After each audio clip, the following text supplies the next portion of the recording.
Psoriasis বলতে আসলে কি বুঝি? সোরিয়াসিস রোগী থেকে কিভাবে মুক্তি পাওয়া যায়? এই রোগটি আসলে কেন হয়?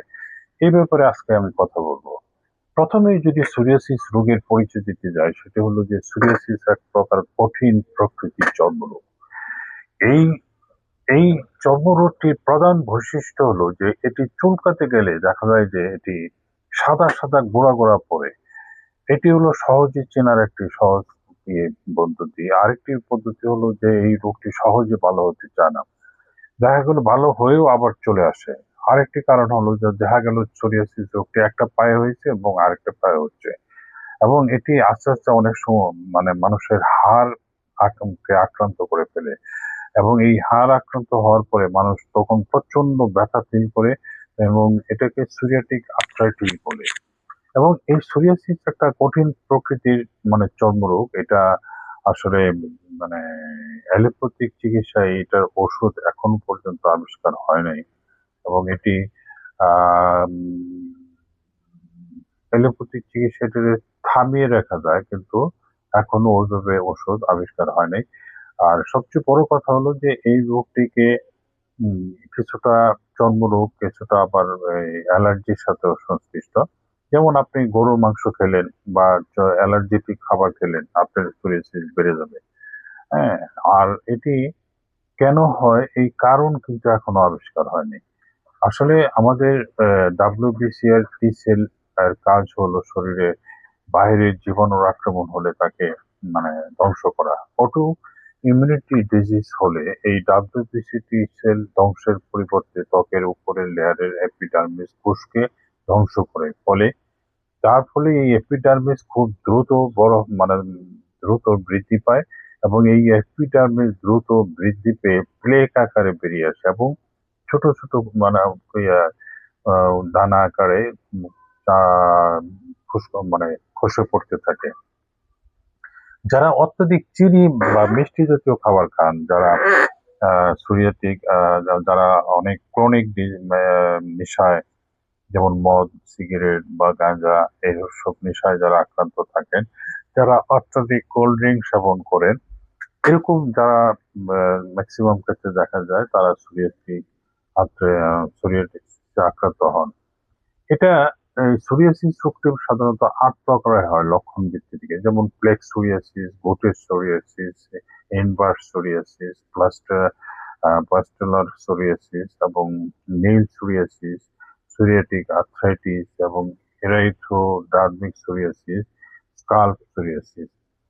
এই সোরিয়াসিস আ রোগটির আসলে লক্ষণ আমি আগেই বললাম যে এই সোরিয়াসিসটি সহজে চেনার হলো যে এটি সাদা গোড়া, গোড়া পড়বে এবং অনেক সময় ওই যে যার ব্যতিক্রম আছে কিছু, কিছু সোরিয়াসিস আবার একটু লালচে হয়।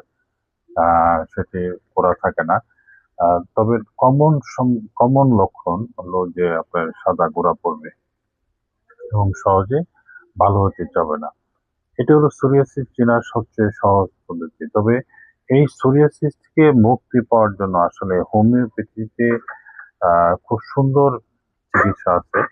যেহেতু আপনাকে বিশ্বাস করতে হবে যে হোমিওপ্যাথিক একটি লক্ষণ ভিত্তিক চিকিৎসা, সেহেতু এই লক্ষণের উপর ভিত্তি করে আমরা যে ওষুধ প্রয়োগ করি, সেই ওষুধে আ সোরিয়াসিস 100% ভালো হয় এটা নিশ্চিত থাকতে পারেন।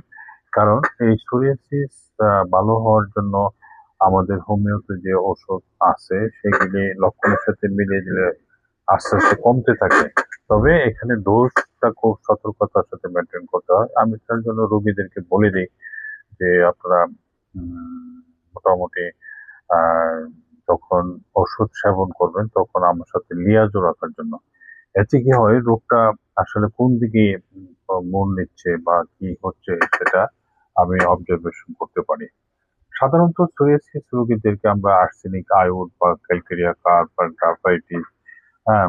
এবং আর্কসল, আর্সেনিক এল বা নাইট্রিক অ্যাসিড, ধুজা, এইসব বিভিন্ন সালফার আসলে লক্ষণ কোন ওষুধ মানে কোন রোগের জন্য কোন ওষুধ লাগবে সেই লক্ষণের ভিত্তি করে ওষুধ দেওয়া হয়।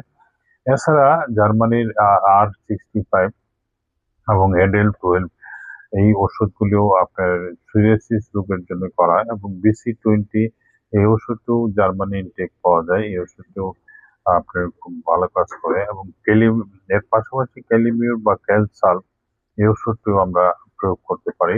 তবে সার্বিকভাবে যে কথা বলতে চাচ্ছি সেটা হলো যে হোমিওপ্যাথিক চিকিৎসায় সোরিয়াসিস ভালো হয়, এটা আমি গ্যারান্টির সাথে চিকিৎসা করি। অসংখ্য রোগী ভালো হয়েছেন এবং তারা এখন সুস্থ আছেন এবং এমনও রোগী আছে ৫ বছর পরে ভালো হওয়ার পরে এখন আর সোরিয়াসিসে আক্রান্ত হচ্ছেন না এবং তারা সুস্থ আছেন।